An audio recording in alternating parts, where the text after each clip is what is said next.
Alright, so hi everyone, welcome back to the Bankers grade.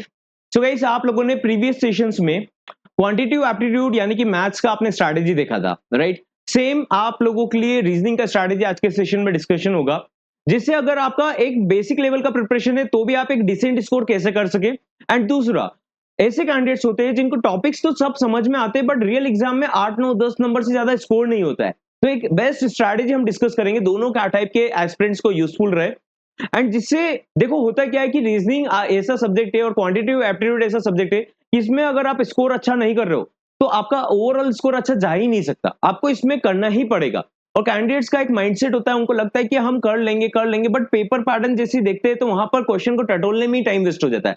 देखते हैं कि 8 8 minute में एक पजल सॉल्व हो रहा है, हो भी नहीं रहा है, टाइम वेस्ट हो रहा है। लास्ट में 4 5 मिनट बच रहा है, उसमें कुछ पजल भी नहीं कर पा रहे, कुछ मिसलेनियस भी नहीं कर पा रहे, राइट? तो ऐसा कंडीशन ना डेवलप हो तो अभी के लिए हमारे पास में अवेलेबल टाइम है, उसको यूटिलाइज कर सकें। आरआरबी स्केल 2 एंड स्केल 3 का एग्जामिनेशन 28 दिसंबर को शेड्यूल्ड है। आई होप आप लोग उसका प्रिपरेशन स्टार्ट कर चुके हो। बैच में एनरोल्ड हो तो क्लासेस अब स्किप मत कीजिए। This is the very high time कि आप अच्छे वे में इसको प्रिपरेशन करते चलिए। बैच में एनरोल नहीं हो, जेन्युइनली प्रिपरेशन करना चाहते हो तो आप बैच में एनरोल कर सकते हो।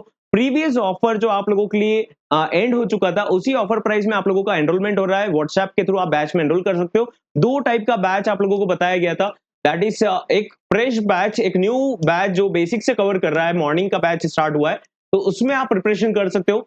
अब ये जो बैच है इसमें आप एकदम बेसिक से प्रिपरेशन कर सकते हो, है ना, बेसिक से, ओके, बिगिनिंग से। लेकिन यहाँ पर आप लोग एक डिसेंट स्कोर तक आ जाएंगे। लेकिन अगर आपका पहले से प्रिपरेशन है तो आप लोगों को उसी का पुराना बैच का एक्सेस मिलेगा, जहां पर नाइट में अच्छा सा फुल फ्लेज्ड वे में प्रिपरेशन चल रहा है, मतलब प्रैक्टिस चल रहा है। आप मॉर्निंग में बेसिक करेंगे जिसका बेसिक क्लियर नहीं है, और इवनिंग के सेशन में प्रैक्टिस सेशन चलेगा रियल एग्जाम के कंटेंट के बेसिस पर। तो आप लोगों के लिए फुल बैच बहुत यूजफुल रहेगा, जिससे एटलीस्ट क्या होगा कि आपका सारे सब्जेक्ट्स पर कमांड बना रहेगा वीकली बेसिस पर। एंड ऑल्सो क्या होता है, जब हमारा एक क्वेश्चन पर 10 बार 10 आइडिया समझ में आते हैं ना, समझ हमको लगता है कि हम तो ऐसा सोच रहे थे, बाद में हमको समझ में आया कि इसका ये शॉर्ट ट्रिक भी हो सकता है, ये अप्रोच भी लगाया जा सकता है। एक एनवायरनमेंट क्रिएट होता है, एक हैबिट क्रिएट होता है, ऑर्गेनाइज्ड वे में प्रिपरेशन होता है, राइट? तो फुल बैच में एनरोल करने के लिए आप व्हाट्सएप कर सकते हो। व्हाट्सएप नंबर स्क्रीन पर अवेलेबल है।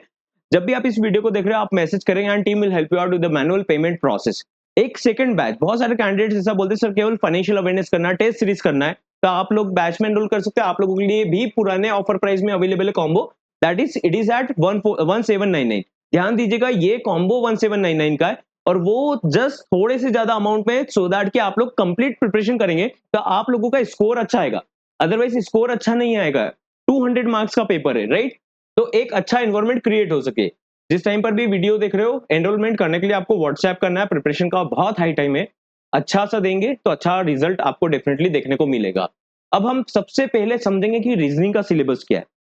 बहुत सारे कैंडिडेट्स का डाउट होता है ना, कि प्रीलिम्स लेवल का आएगा, मेंस लेवल का आएगा। तो सबसे पहले तो एक डिफरेंशिएशन मैं आपको बताता हूं कि इसमें कुछ प्रीलिम्स के टॉपिक है, कुछ मेंस के टॉपिक है। पहला सिलेबस का पार्ट मैं आपको समझा रहा हूं, फिर लास्ट ईयर के क्वेश्चंस बताऊंगा और एक मॉक पेपर पूरा बताऊंगा, जिससे आपको आइडिया लगेगा कि स्ट्रैटेजी लगाना क्या है, राइट? अब मैंने आपको बोला तो है कि आपको 20 नंबर अप्रोक्सीमेटली सिक्योर करना है।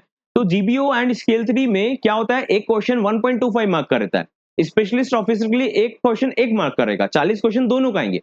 जीबीओ स्केल 3 पर 40 क्वेश्चन 50 नंबर का रहेगा, राइट? अब 50 नंबर का कैन यू बिलीव 1/4, तो जो पेपर का वेटेज उसको आप लाइटली ले लें। मजा तो बहुत आएगा रीजनिंग करने में, जब क्वेश्चन सॉल्व नहीं होता है अभी तो हो जाएगा, लेकिन प्रैक्टिस नहीं रहेगा ना, माइंडसेट नहीं रहेगा, पता नहीं रहेगा ना पेपर में क्या पूछा जा रहा है, क्या नहीं पूछा जा रहा है, मेरा अप्रोच क्या है, अप्रोच को ही क्लियर करना है। अप्रोच क्लियर हो गया तो आप इधर उधर क्वेश्चन में टाइम वेस्ट नहीं करेंगे, राइट? तो सबसे पहला पॉइंट रहता है यहाँ पर जो फिक्स्ड है, हमेशा से मैं बोलता आ रहा हूं आप लोगों को, और आई होप बहुत सारे कैंडिडेट्स को इससे हेल्प मिला भी है।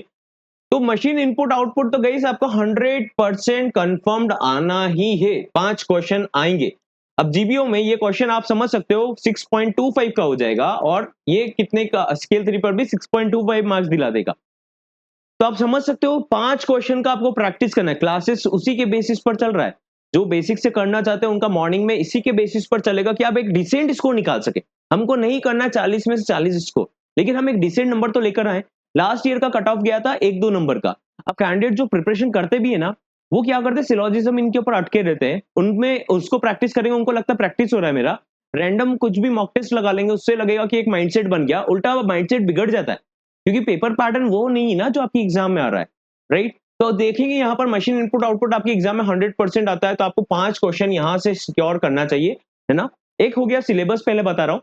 सिलोजिज्म इनइक्वालिटी में से एक पैटर्न आता है आपकी एग्जाम में, या तो सिलोजिज्म आएगा या तो इनइक्वालिटी आएगा। लास्ट ईयर स्केल 3 पर इनइक्वालिटी आ गया था, स्केल 2 पर सिलोजिज्म आ गया था। More over the syllabus is same, है ना। एग्जामिनर का एक क्लियर रोड मैप रहता है कि इन क्वेश्चंस में से हमको 40 क्वेश्चन सेट करना है। ओके, एक होता है पजल और सीटिंग अरेंजमेंट, यूजुअली अलग होता है लेकिन आप एक जैसे काउंट कर सकते हो। पजल और सीटिंग अरेंजमेंट एक अलग पॉइंट है। पजल में आपको पजल का पॉइंट दिया जाता है, सीटिंग अरेंजमेंट में सीटिंग का अरेंज करना है। ओके, तो सीटिंग अरेंजमेंट में circular, linear, square based, multiple row based, है ना, पैरेलल रो वाला, इस टाइप से क्वेश्चन आते हैं। तो यूजुअली 2 सेट आपको सीटिंग अरेंजमेंट के देखने को मिलते हैं और 2 सेट पजल देखने को मिलता है। लास्ट ईयर एक सेट सीटिंग अरेंजमेंट का आया था, 1-2 क्वेश्चन ऊपर नीचे इसमें होता रहता है, राइट। तो जनरली आपकी एग्जाम में ना 20 क्वेश्चन पजल और सीटिंग अरेंजमेंट के आते हैं। ओके, और कैंडिडेट क्या करते हैं कि इसमें स्ट्रक हो जाते हैं पहले ही पेपर में, पहले ही जैसे टाइम स्टार्ट होता है तो पजल पर लगा लिया। जो एग्जामिनर है, अभी आपको मॉक पेपर बताऊंगा तो लाइन तो आपको इजी लगता है, जाते जाते जाते उलझते उलझते टाइम निकल जाता है, 5-6 मिनट निकल गया, पजल सॉल्व नहीं हुआ। उसके बाद में क्या प्रॉब्लम आता है कि आपको लगता है अब गिव अप नहीं करना, अब होने वाला है होने वाला है, तो ऐसे करते करते 10 मिनट कैंडिडेट्स का चला जाता है, 30 मिनट का टाइम बचा हुआ रहता है, 30 मिनट का टोटल टाइम रहता है, उसी में तो हमको स्कोर करना है, राइट।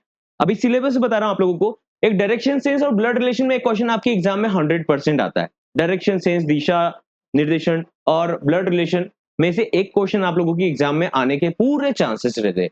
ऑर्डर रैंकिंग में भी आ जाता है 3 नंबर का कभी कभी, ठीक है। इन तीनों में से 2 या 1 तो 100% आएगा। लॉजिकल रीजनिंग मतलब स्टेटमेंट बेस्ड जो आता है, वो 5 से 12 नंबर के बीच में आपका कहीं ना कहीं लास्ट 3-4 इयर्स का पेपर पैटर्न देखेंगे तो इतना आता है। रीजनिंग थोड़ा मॉडरेट साइड पर आता है क्योंकि कैंडिडेट्स को लगता है इजी है लेकिन बनता नहीं है। क्यों होता है? क्योंकि 40 क्वेश्चन आपको देखने को मिलते हैं तो आप ढूंढ नहीं पाते हो। फिर आपको बाद में लगता है अच्छा इनइक्वालिटी लास्ट में था क्या, तो मेरे पास टाइम नहीं बचा। अच्छा मशीन इनपुट लास्ट में था क्या, मेरे पास टाइम नहीं बचा। तो ये प्रॉब्लम क्यों होता है? क्योंकि आपको नहीं पता ना पेपर पैटर्न कैसा है। पेपर पैटर्न के ऊपर फिक्स्ड माइंडसेट करना है। ये आप लोग इसका स्क्रीनशॉट ले सकते हो, मैं थोड़ा साइड में हो गया हूं, जिससे आप लोग एटलीस्ट आपका माइंडसेट कर पाएंगे आपको पढ़ना कैसे रहेगा। अब लास्ट ईयर का मैं क्वेश्चन सेट पहले कैटेगरी बता रहा हूँ, फिर एक मॉक पेपर के थ्रू आपको समझाऊंगा यहाँ पर।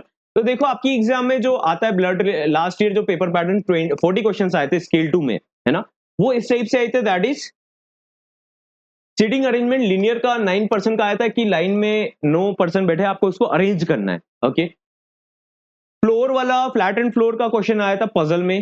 मंथ बेस्ड वेरिएबल आया था पजल। ईयर बेस्ड कलर वाला पजल आया था। मशीन इनपुट के ऊपर क्वेश्चन आया था जो मैं बोलता हूं कि 100% आएगा। ब्लड रिलेशन या फिर डायरेक्शन सेंस में एक 100% आएगा, सो लास्ट ईयर भी आपको देखने को मिला था। Alphabet test, meaningful word, miscellaneous में आ जाता। लॉजिकल रीजनिंग जो एलआर पार्ट, स्टेटमेंट कंक्लूजन वाला पार्ट बता रहा था, वो वाला पार्ट हो गया। तो ये सारा वेटेज लगाकर आपके हो गए थे 40 नंबर। अब देखो कैंडिडेट ने लास्ट ईयर जो कट ऑफ किया था वो गया था 1 to 2 मार्क्स का अप्रोक्सीमेटली कट ऑफ गया था रीजनिंग का, है ना। यहाँ पर सिलोजिज्म की जगह यहाँ पर सिलोजिज्म वर्ड मेंशन नहीं है ना, तो आपके इसमें लास्ट ईयर सिलोजिज्म आया था। ओके, यहाँ पर आप सिलोजिज्म ऐड कर लो, वो नेक्स्ट बॉटम में है ना, तो सिलोजिज्म ऐड कर लो। और स्केल 3 पर इनइक्वालिटी आया था। अभी मैं शो करूंगा कैसा पेपर रहेगा। तो इसमें प्रॉब्लम क्या आता है, कैंडिडेट टारगेट तो करके जाते हैं कि 20 नंबर ले आएंगे, 25 नंबर ले आएंगे, लेकिन आते हैं 10-12 नंबर, 8-9 नंबर, 7-8 नंबर, है ना। तो टोटल स्कोर बढ़ नहीं पाता है। ओके, इतना तो एक कैंडिडेट है ना 10 दिन भी पढ़े ना लास्ट में और फिक्स्ड माइंडसेट से पढ़े तो लेकर आ जाए 10 नंबर। कैसे ला सकता है? Easily direction sense blood relation कर जाएगा। 3 नंबर का क्वेश्चन आता है, आराम से 4.5 नंबर अप्रोक्सीमेटली ला सकता है। क्यों? क्योंकि एक क्वेश्चन 1.25 मार्क का है तो एटलीस्ट 3.75 मार्क्स तो यहां से ला सकता है। उसके बाद में अभी पता है क्या होता है, आपके पास में मशीन इनपुट का कैटेगरी, तो 5 नंबर के क्वेश्चन को 4 दिन में तो करा जा सकता है प्रिपेयर, है ना। इसलिए मैं आपको बोलता हूं कि इसका प्रिपरेशन करना राइट डायरेक्शन में बहुत जरूरी है। तो यहां से भी एक कैंडिडेट बेसिक से प्रिपरेशन करने वाला कैंडिडेट आराम से 5 नंबर ला सकता है। केवल फोकस्ड उसका ये हो कि मुझे मशीन इनपुट ढूंढना है और इसी को एग्जाम में करना है, ठीक है। उसके अलावा मुझे कुछ भी क्वेश्चन नहीं देखना है, तो वो ये क्वेश्चन और ये क्वेश्चन में से आराम से 8 क्वेश्चन कर सकता है। वो अप्रोक्सीमेटली 10 क्वेश्चन के बराबर, 10 मार्क्स के बराबर जीबीओ एंड स्किल 3 में आ सकता है। अब वो वाले कैंडिडेट्स का क्या जो इतना प्रिपरेशन करते हैं और 8-9 नंबर लेकर आते हैं, क्योंकि उनका माइंडसेट क्लियर नहीं रहता है, उनका स्ट्रैटेजी क्लियर नहीं है कि यार उनको खुद को नहीं पता कि मेरा प्रिपरेशन कैसा है। यहाँ पर या तो क्वेश्चन पूरा सॉल्व होगा या तो नहीं होगा। मिडिल का कुछ भी लेवल नहीं है, मिडिल के कुछ नंबर नहीं है, थ्योरेटिकल पेपर नहीं है कि आपने आधा नंबर, आधा क्वेश्चन आंसर लिखा तो आपको आधे नंबर मिल गया, राइट। तो यहाँ पर आपको पूरा सॉल्व करना पड़ता है। तो या तो परफेक्शन काम आएगा या तो फिर एकदम जीरो लेवल पर है तो एडमिट कर लीजिए और 2-3 टॉपिक यहाँ से पिकअप कर लीजिएगा जो मैं आपको अभी बताने वाला हूँ। अब जैसे कि यहाँ पर एक स्ट्रैटेजी है, सबसे पहले बेसिक वालों के लिए मैं क्लियर कर रहा हूँ, फिर मैं जिसका प्रिपरेशन अच्छा उनके लिए क्लियर करूंगा और आपको मॉक पेपर बताऊंगा। ठीक है, अच्छे से अगर सेशन में बने हुए हो तो थोड़ा लेंदी जा रहा है, बट आप लोगों के लिए यूजफुल बहुत रहेगा, क्योंकि ऐसी बातें रियलिटी के ऊपर नहीं होगा आपके सामने, है ना। ये टाइम निकल जाएगा और एक अपॉर्चुनिटी हाथ से निकल जाएगा, राइट। तो दैट इज वाई इस सेशन को थोड़ा स्क्रीनशॉट लेते हुए भी देख सकते हो आप लोग। तो देखो, जो कैंडिडेट बेसिक से प्रिपरेशन कर रहे हैं, आप लोगों का पूरा फोकस होना चाहिए कि यहाँ पर एक सिलोजिज्म का जो टॉपिक आता है या इनइक्वालिटी का टॉपिक आता है, इसको कर लिया जाए, है ना। यूजुअली ये 5 नंबर का आता है ना, यूजुअली ये 4-5 नंबर का आता है दोनों में से, क्योंकि सेक्शनल टाइमिंग आ गया तो इसको इंट्रोड्यूस और करा जाएगा। तो ये 5 क्वेश्चन यहाँ से आते हैं, 5 क्वेश्चन का इसका प्रैक्टिस कर लेना है क्लास में अच्छे से। आपका ई बुक भी आप लोगों के लिए अवेलेबल है, वहां पर भी टॉपिक वाइज कर सकते हो, राइट। उसके बाद में क्या होता है, मशीन इनपुट के ऊपर टारगेट कर लीजिए। बिना प्रेशर का प्रिपरेशन बता रहा हूं मैं आपको, कम प्रिपरेशन का, एकदम ओवर हाइप करके प्रिपरेशन नहीं करना है, नॉर्मल प्रिपरेशन का मॉडल बता रहा हूं। ये 5 क्वेश्चन यहां से बना लीजिए और इसमें से 3 नंबर का क्वेश्चन सेट उठा लीजिए। ये बेसिक वाले के लिए प्रिपरेशन का बता रहा हूं कि जो 20 दिन भी पढ़ेगा ना तो वो कर सकता है, 20 दिन, लेकिन राइट डायरेक्शन। 20 दिन भी करेगा ना तो 10-12 क्वेश्चन कर सकता है, लेकिन मैंने आपको क्या बोला है कि 20 क्वेश्चन, अप्रोक्सीमेटली 20 नंबर मैं आपको दिलवा पाऊं, राइट। अब यहां पर आपके पास में एक ऑप्शन रहता है कि सीटिंग अरेंजमेंट में 2 सीटिंग अरेंजमेंट यूजुअली आते हैं, लास्ट ईयर एक आया, लेकिन 2 सीटिंग अरेंजमेंट यूजुअली आते हैं। तो यहां से एक पैटर्न तो एटलीस्ट आप डिकोड कर सकते हो। इतना प्रिपरेशन अभी से नहीं करा, ये 50 दिन में नहीं करा, तो फिर क्या प्रिपरेशन करा, अभी तो टाइम है हमारे पास में। 50 दिन 40 दिन में नहीं कर रहे हैं, एक सीटिंग अरेंजमेंट में अगर हमको 10 दिन लगता है प्रैक्टिस करने में, तो 10 दिन क्यों नहीं देना। मेरा ऐसा कहना है कि आप यहां से 5 क्वेश्चन अगर करेंगे तो आपके लिए बहुत अच्छा सिचुएशन बन जाएगा, आपका टोटल स्कोर अप्रोक्सीमेटली बन जाएगा। 5 क्वेश्चन सीटिंग अरेंजमेंट जो सबको इजियर लगता है। और मैं एक आपको फंडामेंटल बता रहा हूं कि आपकी रीजनिंग पेपर में एक सीटिंग अरेंजमेंट स्क्वायर सर्कुलर वाला यूजुअली इजी साइड पर आता है। सर्कुलर स्क्वायर वाला यूजुअली इजी साइड पर आता है, जिसको आप कर सकते हो 4 से 5 मिनट में नॉर्मल प्रैक्टिस के साथ। ठीक है, तो 5 क्वेश्चन यहां से करना है, सिलोजिज्म के 5 क्वेश्चन हो गए, यहाँ पर 3 क्वेश्चन हो गए, मशीन इनपुट के 5 क्वेश्चन हो गए। अप्रोक्सीमेटली आपका स्कोर यहाँ पर बन जाएगा 18 क्वेश्चन का। 2 क्वेश्चन जो मिसलेनियस आते हैं, लाइक आपको मीनिंगफुल वर्ड बनाना है, एनालॉजी वाला करना है, तो वहां से भी निकाले जा सकते हैं मिसलेनियस क्वेश्चन से। आप अप्रोक्सीमेटली 20 क्वेश्चन टारगेट करके चलेंगे। पजल छोड़ दीजिए फिर, है ना। जिसका प्रिपरेशन बिल्कुल नहीं है उनके लिए बता रहा हूँ, जिनका प्रिपरेशन है उनका अभी पॉइंट बताऊंगा मैं। तो यहाँ पर मिसलेनियस पॉइंट को आप कर सकते हो और आपका 18 क्वेश्चन हो सकता है, लेकिन आपको माइंडसेट करना है ओनली मशीन इनपुट आउटपुट, केवल ब्लड रिलेशन और डायरेक्शन सेंस में ही करना है। उसके अलावा मुझे एक सीटिंग अरेंजमेंट करना है सर्कुलर स्क्वायर वाला इस टाइप का, उसके अलावा कुछ भी नहीं देखना है ना। ये 3 कैटेगरी, इतना सिंपल कर दिया सिलेबस की, 3 कैटेगरी करो और नंबर लेकर आओ, राइट। अब मैं आप लोगों के लिए बता रहा हूं जिसका पहले से प्रिपरेशन है, राइट। अब देखो यहाँ पर क्या होता है कि आपका, जैसे कि पेपर पैटर्न के थ्रू अगर मैं आपको बताऊं यहाँ पर, तो आप देख पा रहे हो कि आपका रियल एग्जाम में पेपर किस टाइप का आता है ना, एक ऑर्गेनाइज्ड वे में मैं आपको बता रहा हूं। तो देखो इसमें जिसका पहले से प्रिपरेशन है, राइट, ये एक मॉक पेपर है जिसके थ्रू मैं आपको बता रहा हूँ कि क्वेश्चन पैटर्न कैसे रहते हैं, राइट। अब जिसका पहले से प्रिपरेशन है उसको क्या करना है, ये तो जो मैंने पॉइंट्स बताया आपको 100% करना है, लेकिन आपके पास में टाइमर तो 30 मिनट्स का ही चलेगा ना, राइट। तो अगर आपने सीटिंग अरेंजमेंट में 7 मिनट का टाइम लगा दिया, मशीन इनपुट में 7 मिनट का लगा दिया, क्योंकि आप क्रॉस चेक करते जाएंगे, अरे गलत तो नहीं हो गया, गलत तो नहीं हो गया।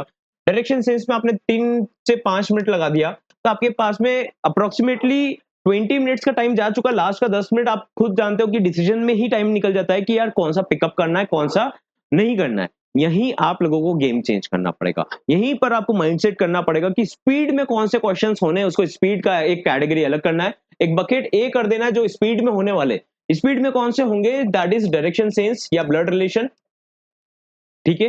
ये कैटेगरी हो गया, ये आपको 3 क्वेश्चन मिलेगा। सबसे पहला आपका स्पीड इसमें आना चाहिए, मशीन इनपुट आउटपुट में हो जाएगा, ठीक है। मशीन इनपुट आउटपुट 5 क्वेश्चन आएंगे, ये स्पीड वाले, ये जाते से ही आपको लगाना है, और एक सिलोजिज्म इनइक्वालिटी लगाना है, ठीक है। इनमें से कुछ ना कुछ आएगा, ओके। फिर नेक्स्ट स्टेज, स्टार्टिंग में पजल में नहीं उलझना है, सीटिंग अरेंजमेंट में नहीं उलझना है। ये आपके अप्रोक्सीमेटली 12-13 नंबर के क्वेश्चन हो गए, 12-13 क्वेश्चन हो गए, है ना। उसके बाद में ये आप लोगों के पास में स्पीड के लिए टाइम रहेगा, ये आइडियली आप लोगों को कर लेना है 3 मिनट में, या आइडियली 5 मिनट में कर लेना, टाइम लेकर कर लेना, और ये तो 3 मिनट में कर लेना, ये तो बहुत आपका प्रैक्टिस अच्छा हो जाना चाहिए। तो ये अप्रोक्सीमेटली 10 मिनट में आपने 12-13 क्वेश्चन कर लिए, कुछ भी इम्प्रैक्टिकल बात अभी तक नहीं करी है, राइट। तो ये 12-10 मिनट में आपने कर लिया, अब आपके पास में बच रहा है 20 मिनट। ये उन कैंडिडेट्स के लिए जिसका प्रैक्टिस नहीं होता है ढंग का, अब आपको मैक्सिमम टाइम जो देना है ना वो 4 से 5 मिनट एक सीटिंग अरेंजमेंट को 100% सही करना है, क्योंकि मैक्सिमम कैंडिडेट इसके बियॉन्ड नहीं जाएंगे।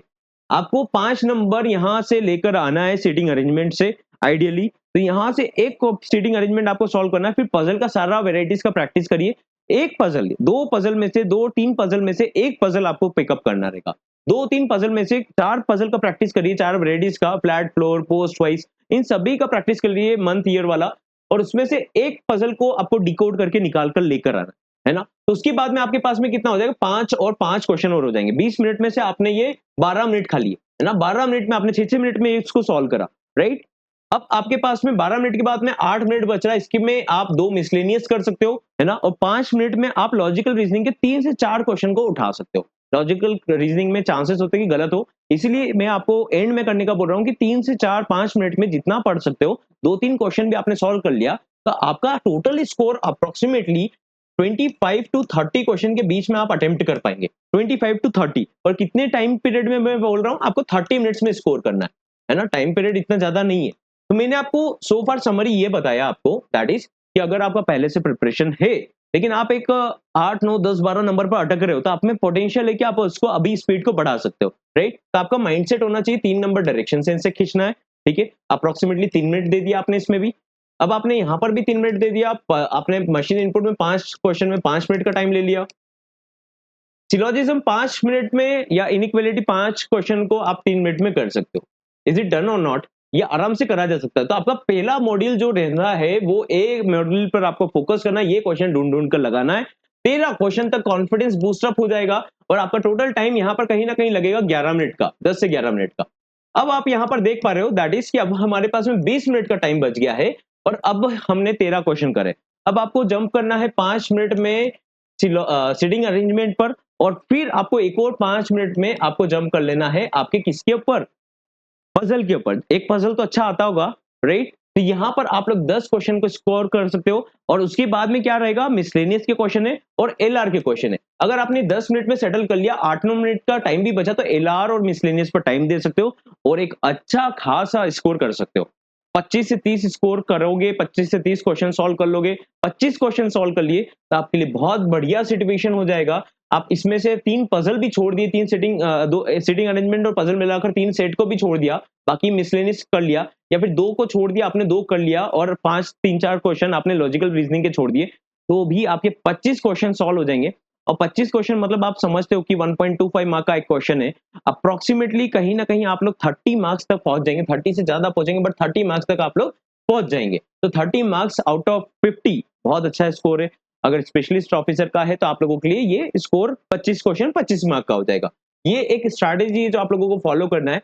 एंड में मैं आप लोगों को एक पेपर सेट ऐसे ही दिखाना चाहता हूँ, दैट इज देखो, एक जैसे ये सीटिंग अरेंजमेंट आया, तो ऐसा सीटिंग अरेंजमेंट आएगा, आपका माइंडसेट क्लियर रहेगा। M sits third to the left of the one who uses Sony. तो अगर सोनी से जो सोनी को जो यूज करता है, उससे थर्ड टू द लेफ्ट में बैठता है एन, है ना। तो आपको क्लियर होना चाहिए कि लेफ्ट इधर आएगा, इधर आएगा, कैसे आपको डायग्राम बनाना है, कैसे आपको ट्रायल वाले डायग्राम्स बनाना है। ओके, तो आप टेस्टिंग करेंगे तो कैसे करेंगे, फटाफट से इतना प्रैक्टिस कर लेना है। एटलीस्ट पहले सीटिंग अरेंजमेंट कर रहे हो, तो इसी के ऊपर प्रैक्टिस करना, स्क्वायर और सर्कुलर के ऊपर। तो सीटिंग अरेंजमेंट में माइंडसेट हो जाएगा कि यहाँ तक पढ़ते पढ़ते आपको क्लियर हो जाएगा कि ये क्या क्वेश्चन डायरेक्शन बोल रहा है। लैंग्वेज पढ़ते से समझ में आ जाना चाहिए, ठीक है। फिर उसके बाद जैसे आपने इसको स्टार्टिंग में पिकअप नहीं करना है, स्टार्टिंग में आप पिकअप कर सकते हो syllogism, inequality, direction sense, blood relation को। ब्लड रिलेशन वैसे कभी कभी उलझा देता है, तो डायरेक्शन सेंस आएगा तो 100% करना है। मशीन इनपुट को देखते से समझ में आ जाएगा, यूजुअली एसी टाइप का आएगा आपकी एग्जाम में। तो आपने देखा कि अल्फाबेटिकल ऑर्डर बनेगा, या तो फिर कुछ सीक्वेंस बनेगा, या तो फिर आपका कॉन्सोनेंट और वोवेल के बीच में कुछ बनेगा, है ना, प्लस माइनस ऐसे ही होगा। तो ये आपको सीक्वेंस देखते से समझ में आ जाएगा, बनेगा। 5 क्वेश्चन 5 मिनट में बनाकर आउट हो जाना है। सिलोजिज्म ढूंढ लेना है, इनइक्वालिटी ढूंढना है, पेपर में सबसे पहले यही ढूंढना चाहिए, है ना। ये पजल वजल में नहीं उलझना चाहिए। जिसका प्रैक्टिस बहुत सॉलिड है, जिसने अच्छे से मॉक लगाया है, क्लास में प्रैक्टिस करा है, उनके लिए तो विन विन सिचुएशन रहेगा। अदरवाइज लॉजिकल रीजनिंग इस टाइप का जो आता है, स्टेटमेंट बेस्ड, आर्ग्यूमेंट बेस्ड, ये यूजुअली गलत हो जाता है। लगता तो हमको है कि सही हो जाएगा, डायरेक्टली इसको एंड में अप्रोच करना है ना। ये स्टार्टिंग में हमको इसमें टाइम नहीं लगाना है, बार बार पढ़कर, है ना, बार बार पढ़ पढ़ कर हम इसको टाइम लगाएंगे और पता चला गलत हो गया। फिर हमको डायरेक्शन सेंस ढूंढ लेना है या ब्लड रिलेशन ढूंढ लेना है। इसको 3 क्वेश्चन को हमको सॉलिड बनाना है। ये देखो कौन से नंबर पर क्वेश्चन आया, कैन यू बिलीव, ये क्वेश्चन आपको आया 34 नंबर पर। तो बहुत सारे कैंडिडेट यहाँ तक आते ही नहीं है, स्टार्टिंग के क्वेश्चन में उलझे रहते हैं। आपका माइंडसेट होना चाहिए कि मुझे ये ढूंढना है। ओके, उसके बाद में आपका जंप कर रहेगा सिलोजिज्म या इनइक्वालिटी के ऊपर। ऐसा सिलोजिज्म आएगा, फटाफट से सर्कल बनाओ, फटाफट से क्वेश्चन सॉल्व करो and you'll see a drastic improvement in your score. I hope आप लोगों को सेशन समझ में आया होगा, और सेशन समझ में आया है तो ऑब्वियसली आप लोग और सेक्शन का और सब्जेक्ट्स का भी डिमांड कर सकते हो, जिससे एटलीस्ट हमारा स्ट्रैटेजी बने। और देखो क्या है, ये जो टाइम अवेलेबल है यही हमारे काम का है। ये टाइम निकल गया, फिर हमारी फिलोसॉफी लेकर बैठने से कुछ नहीं होता कि ऐसा आता है वैसा आता है, इतना टफ आता है इजी आता है, सर मेरे नंबर अच्छे आ जाएंगे क्या? नंबर आपके हाथ में नहीं है, प्रिपरेशन आपके हाथ में। नंबर आपके हाथ में जब आएगा जब आपकी प्रिपरेशन में दम होगा, और प्रिपरेशन में जान डालने का टाइम यही होता है ना। तो इसलिए आप फोकस्ड होकर प्रिपरेशन करिए। फोकस्ड का मतलब ये नहीं होता कि अरे बैठ गए बस, है ना। फोकस मतलब एक ऑर्गेनाइज्ड वे में प्रिपरेशन करिए। एग्जाम के कंटेंट से पढ़ोगे तो ज्यादा इजी वे में आप कर पाएंगे। ऐसे उलझ कर प्रिपरेशन करेंगे तो खुद डिकोड नहीं कर पाएंगे। ऑलराइट, हम लोग मिलते हैं नेक्स्ट सेशन में। Have a great day ahead. I hope it will help you out to score well in reasoning. Okay, alright, मिलते हैं नेक्स्ट सेशन में।